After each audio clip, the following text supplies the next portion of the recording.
Come over here quick. Jackson just called me out of the blue and said he threw Mom out of the house. He wants me to deal with her now, I explained, feeling confused and surprised. What? That's awful. He really kicked Mom out. Come and see for yourself, Jackson urged. Oh, when I let her take Dad's memorial tablet. Why would he be so mean?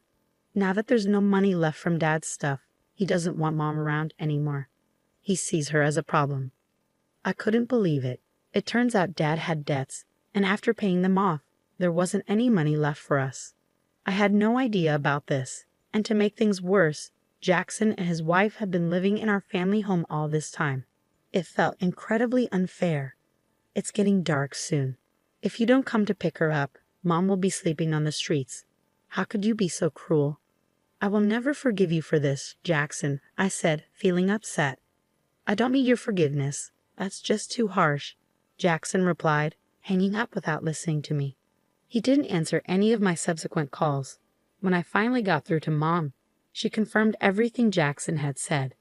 Angry at him and worried for Mom, I had no choice but to drive over to where she was. Let me introduce myself. I'm Lily, I'm 27 years old, and I'm in a hurry. 3 years ago, I married Mason, who's also 27, and we've been living together since. At first, we lived with my parents in our family home, but 2 years ago, my brother Jackson and his wife suddenly moved in. They claimed the house was too crowded with us there, so we had to leave. Jackson, who's 8 years older than me, has always been selfish, but his marriage seems to have made him even worse. Our family home, where I grew up, is a big house with a lot of space and land. It's been passed down from my grandfather. There's no reason we can't all live comfortably together. I wasn't happy about the situation and tried to talk to Jackson about it, but my husband, who doesn't like arguing, convinced us to leave. Around that time, my dad got sick with liver cirrhosis, and it was already pretty bad. I wanted to be there for him in his last days, but I couldn't. His illness got worse quickly, and he passed away a month ago. It's really hard not knowing that my mom must be feeling even worse than me, dealing with my brother treating us this way right after losing Dad. It's just sad. An hour later, when we got to our family home, Mom was sitting sadly on a suitcase in the garden. The front door was locked. Jackson had taken her keys. I used my keys to unlock the door and went inside with Mom. Jackson and Olivia were lounging on the sofa, watching TV like nothing was wrong. What's going on? How did you get in? Jackson asked, acting like he didn't know what was going on. I used my key to open the front door. Isn't it obvious? I replied, feeling frustrated. It slipped my mind. Leave your key, take the old lady, and go. This isn't funny. How can you be watching TV after kicking your own mother out of the house? Besides, if the house remained even after Dad's debts were paid off, Mom has a right to live here. I shot back, getting more and more angry at Jackson's attitude. I stood in front of the TV. Mom has a right to inherit this house. If you can't live with her, you should be the one to leave, Jackson, I said firmly. Shut up. This house is mine. Dad gave it to me when he was alive. Don't act smart without knowing anything, Jackson retorted defensively.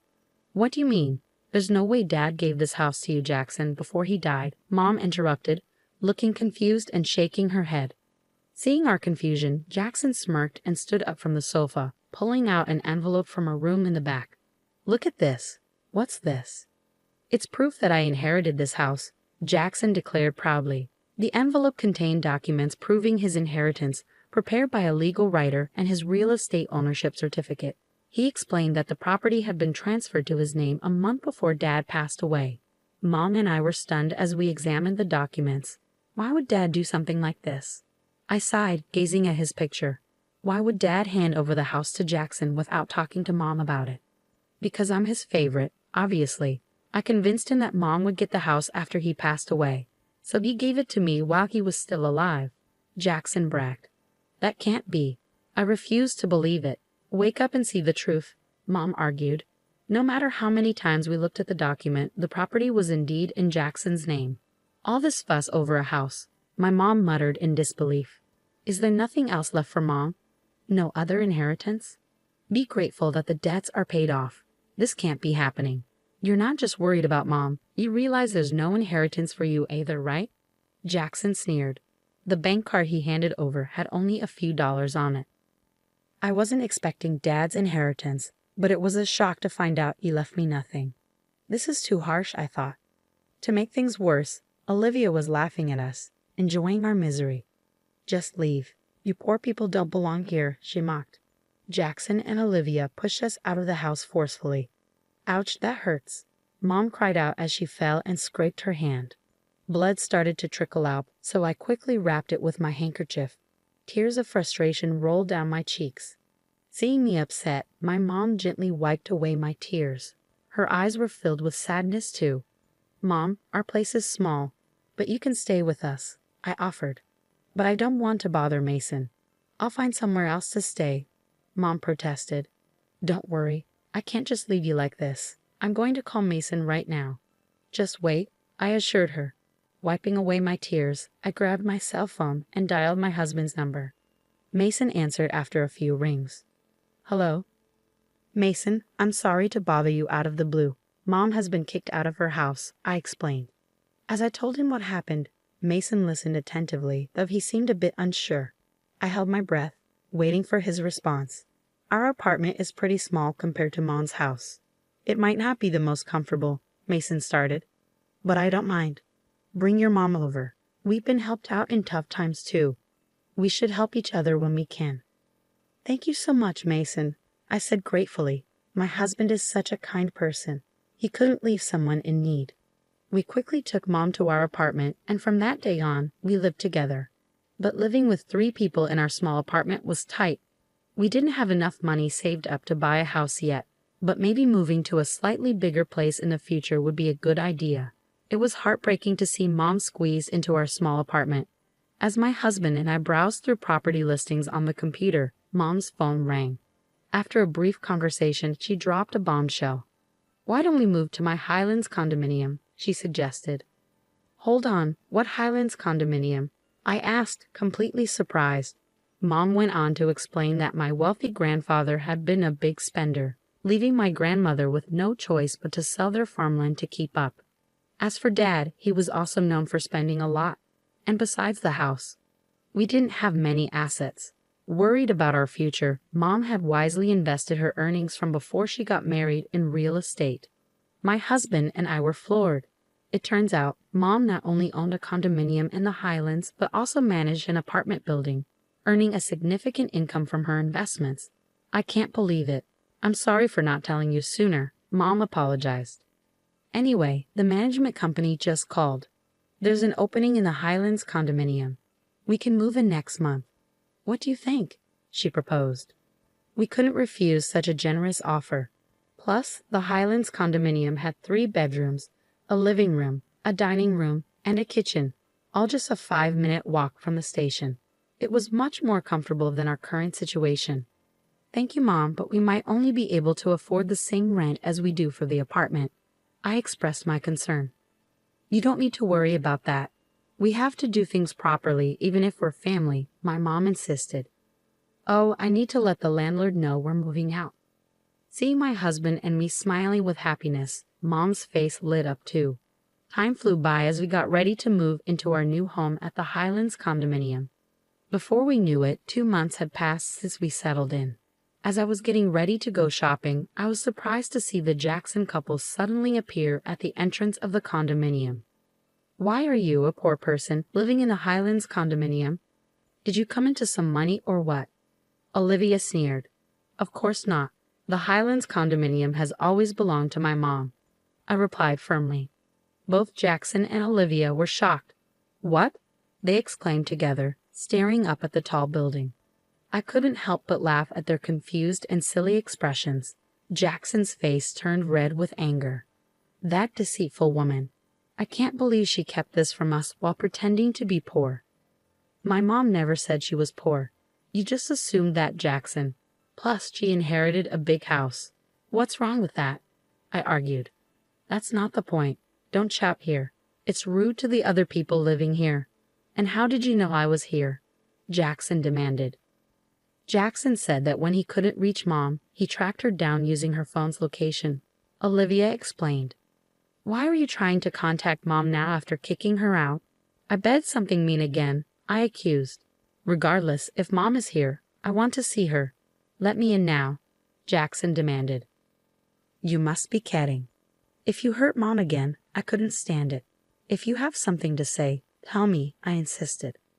But they kept pushing to see my mom without saying why. The Jackson couple seemed quite flustered. Weren't you two living comfortably in your big family house, just the two of you? I questioned.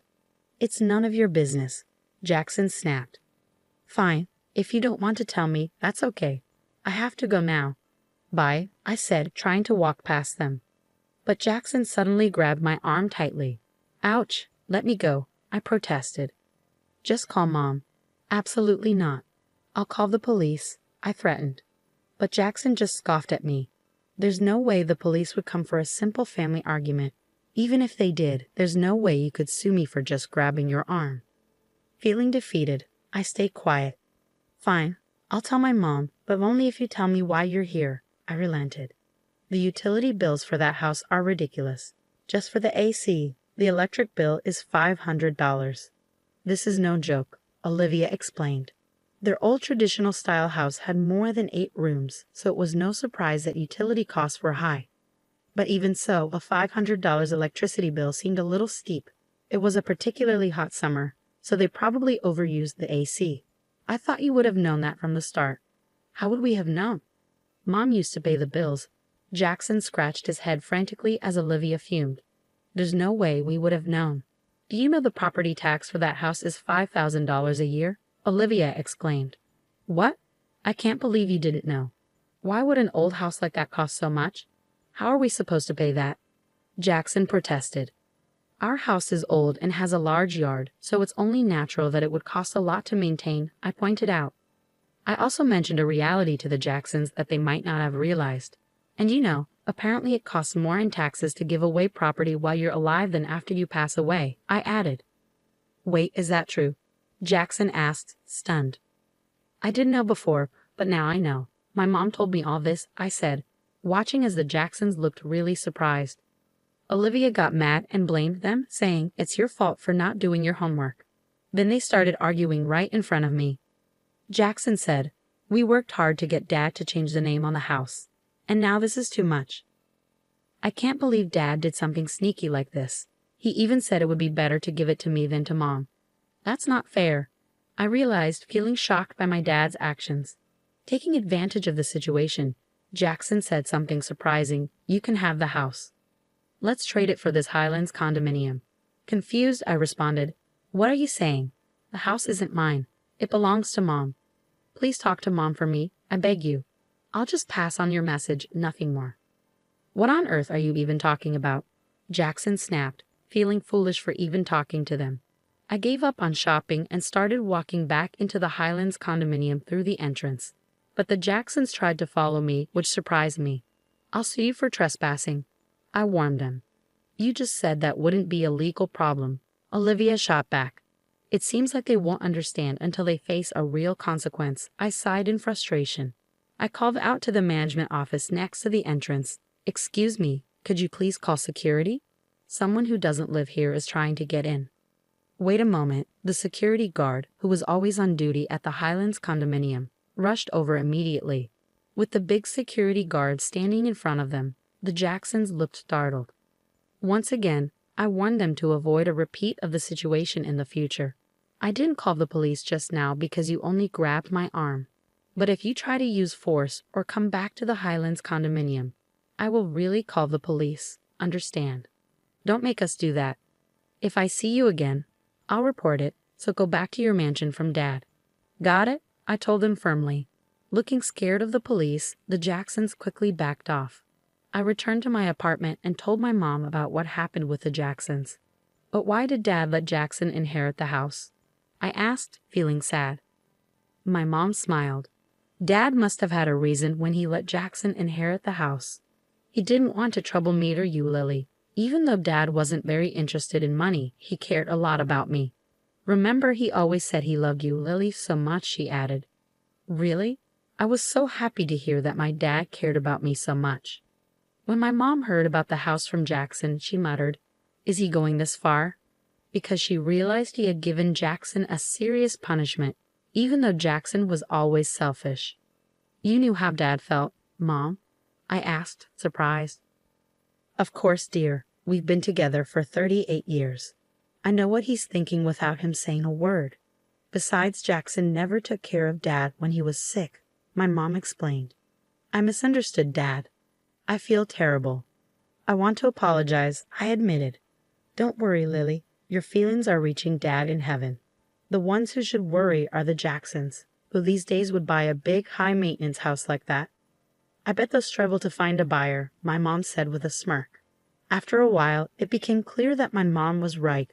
The Jacksons couldn't handle the house on their own and put it up for sale, but couldn't find anyone to buy it. They kept living there even a year later. Amidst all this, Olivia accidentally started a grease fire while cooking chicken in the house. It quickly burned down, and since they didn't have money for fire insurance, their life was going to get even tougher. Well, while I understand their problem, it's not my concern, I thought, feeling thankful for my life in the Highlands condominium. Living in the Highlands condominium was amazing, and I could only feel grateful to my mom. I've been paying her rent every month, but it seems she's been saving it to make sure we won't struggle in the future. Every day is peaceful and happy as I live with my wonderful mother and caring husband. Visiting my father's grave, I promised him that I would always repay my mother's kindness.